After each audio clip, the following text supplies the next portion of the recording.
Magandang hapon mga kapamilya, online viewers.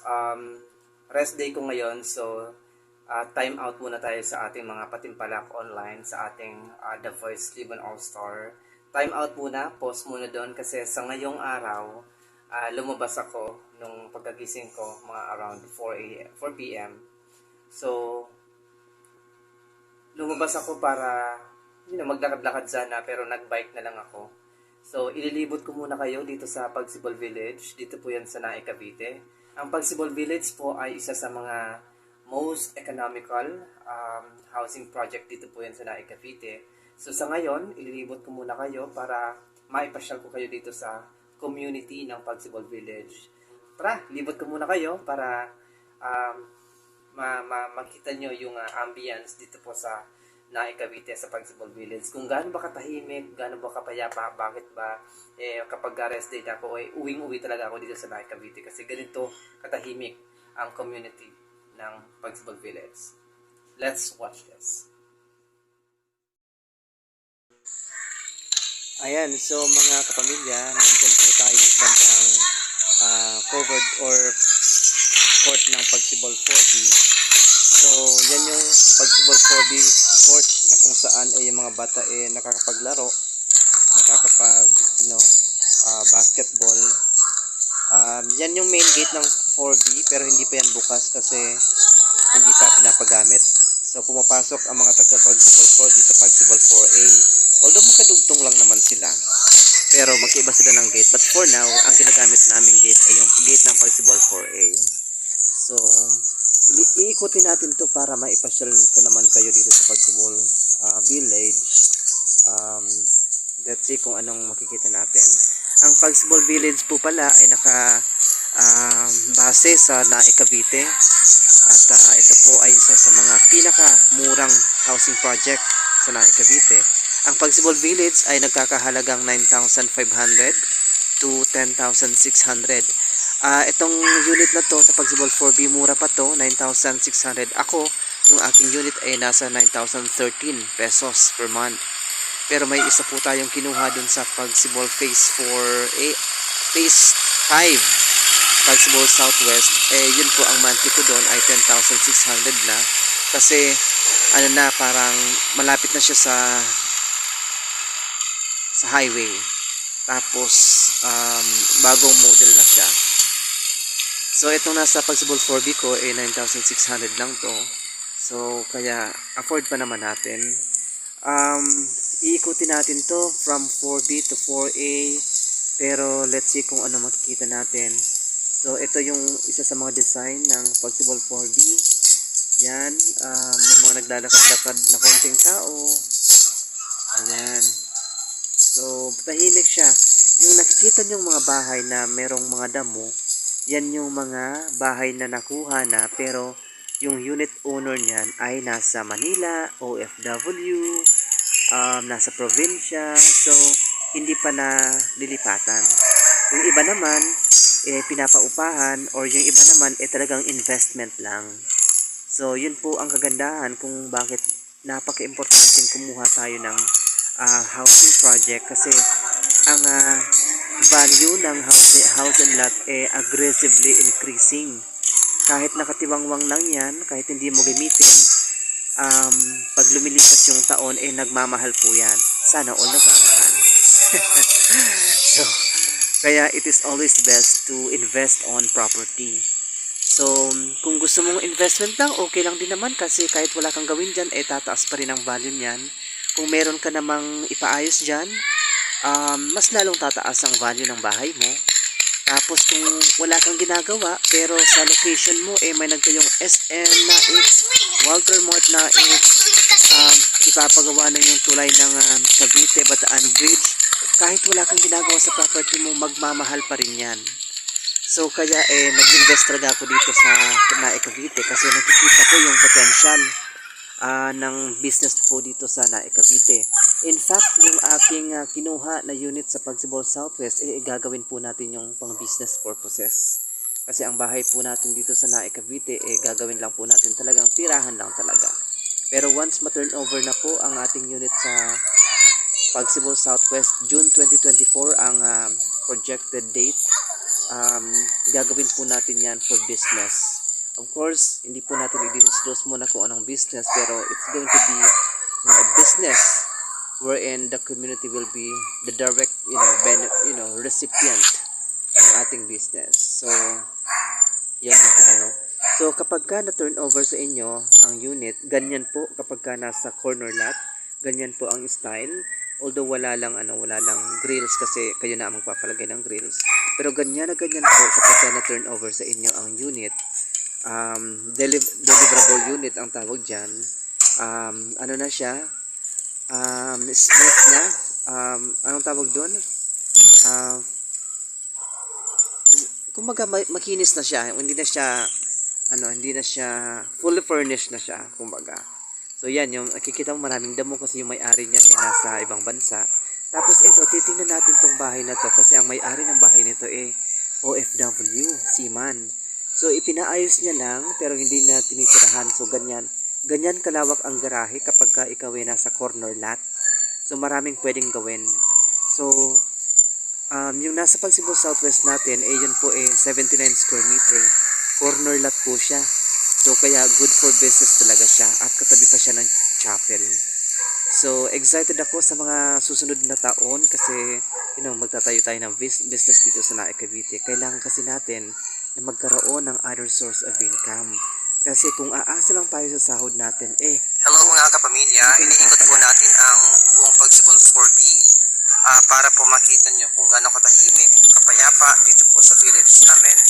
Dito po yan sa Naik, Cavite.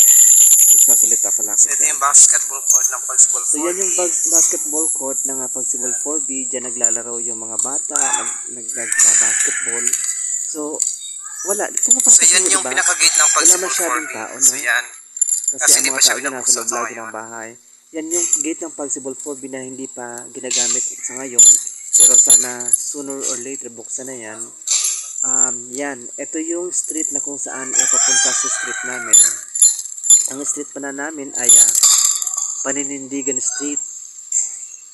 Hindi ko na sabihin yung pinaka-exact address kasi for privacy na din. So, ayan yung ating Pagsibol 4B community.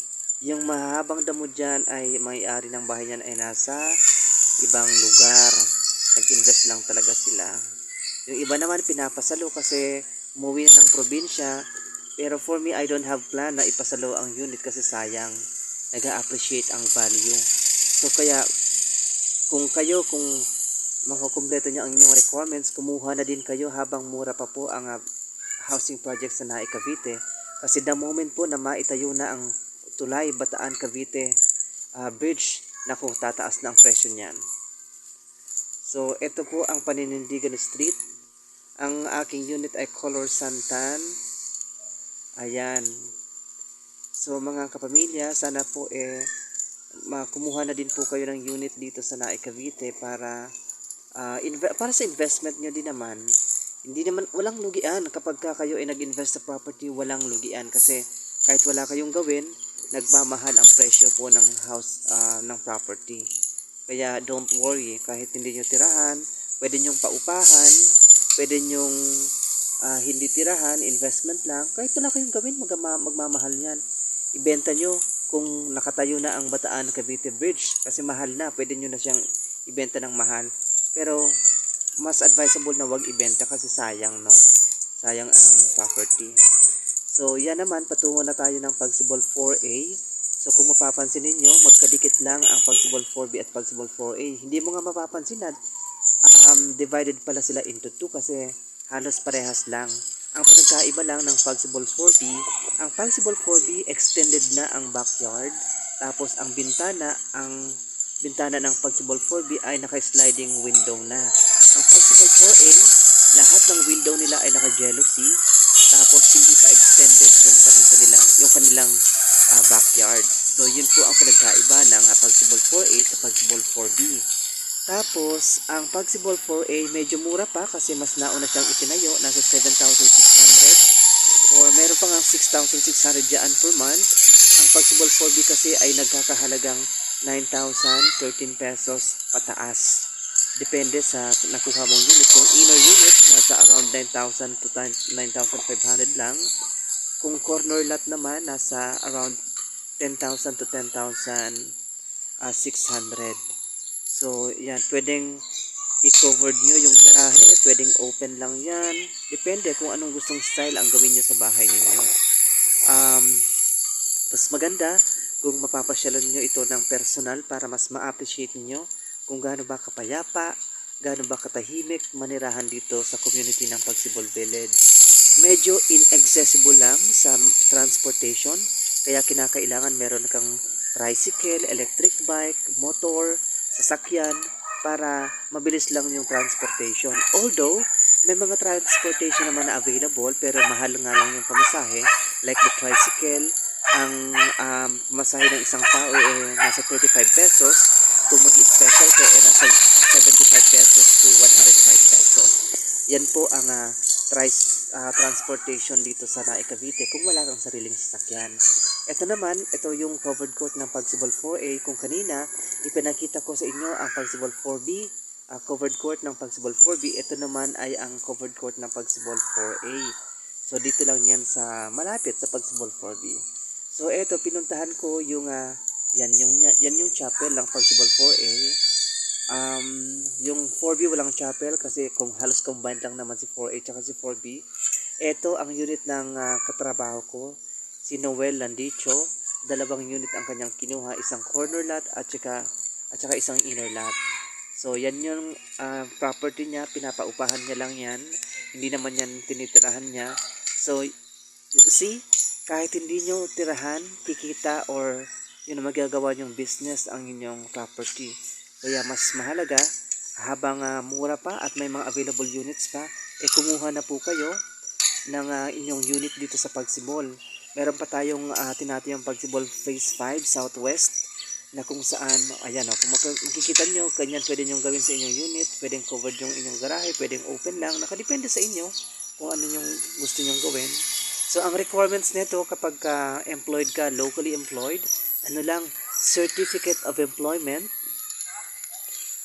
na meron nakasaad doon yung compensation mo, monthly compensation mo or salary, tapos 2 months payslip, and then ITR or yung tax declaration, tapos 2 valid government ID, and then your PSA or yung birth certificate, or mas maganda kasi PSA na ang isubmit mo, tapos yung inyong pag-ibig isab. Dapat kasi makikita ni pag-ibig na kumpleto ang inyong hulog sa monthly amortization ng inyong pag-ibig contribution. Dapat updated yan, at least 36 months na nakahulog kay pag-ibig. Tapos kung meron naman kayong mga halimbawa na na-endo ka sa iyong trabaho, 2 years kang hindi nakapagbayad sa pag-ibig, so hindi na siya updated, no? So, hindi na kayo maa-approve sa pag-ibig. Ang kailangan nyo lang gawin, bayaran yung lump sum. Ilang taon ba nakalipas na hindi nakapagtulog? 2 years, 24 months? So, bayaran mo yung lahat para ikaw ay ma-approve sa pag-ibig housing loan. Mas advantage to sa pag-ibig housing loan kasi kapag kay pag-ibig, hindi masyadong mahigpit sa pag-ibig sa monthly amortization, pwede kang ma-delay. Wag naman 10 months ang delay, pero kapag 4 months, 6 months, okay pa din yan as long as nakakapag-coordinate ka kay pag-ibig. Pero mas maganda na maiwasan po na ma-delay po sa payment ng pag-ibig. Pag kasi sa bank, medyo mahigpit, ilang months ka pa lang hindi nakakapagbayad, papadalahan ka na ng letter based on the experience of other people na nakausap natin about sa experience nila sa bank financing. So, sa pag-ibig naman, medyo maluwag lang, kaya kung may kakayahan kang kumuha ng iyong unit dito sa Pagsibol Village, Pagsinaya or Pagsinag, kumuha ka na. Kahit hindi mo tirhan, investment lang. Hindi yan, wala kang lugian dyan as long as the property ang kinuha mong investment. Wag lang sa mga networking. So, yan yung gate ng Pagsibol 4A. That's the main gate. Ang available unit natin sa Pagsibol, meron tayong single attach, duplex, corner lot, end lot, inner lot, meron tayo yan. Kung gusto nyo mag-avail, pwede ko kayong i-refer sa ating broker. Ang broker natin, napakabilis gumalaw. you know, yung experience ko sa Pagsibol 4B na nung na-reserve ko siya, June 2, ni-reserve ko, kinumpleto yung requirements. July 20, na turn over sa akin. So, at least 1 month lang, na turn over na agad sa akin. July 20 pala, nagkaroon kami ng seminar with Pag-ibig. Tapos, August 13, na turn over sa akin yung unit. Tapos, August 19, nilipatan po namin yung unit. Kasi, kahit wala ka pang ipinapaayos dyan, livable na po ang unit ng Pagsibol. Maglagay ka lang ng mga kortina, ilaw, tubig, kuryente, pwede mo nang tirahan. Ganyan po ka-flexible ang Pagsibol Village. Kung nag-iipon ka pa para sa pagpaayos, okay lang yan kasi livable po ang Pagsibol Village once na ma-turn over po sa inyo. So maglalagay ka lang ng kama, ng mga kortina, ng ilaw, tubig, kuryente, the rest all good na. So ganun siya ka-flexible. Kaya mga kapamilya, online viewers, kumuha na kayo ng Pagsibol. Yun lamang po, all that and more here in Pagsibol Village, Naik, Cavite. Maraming salamat.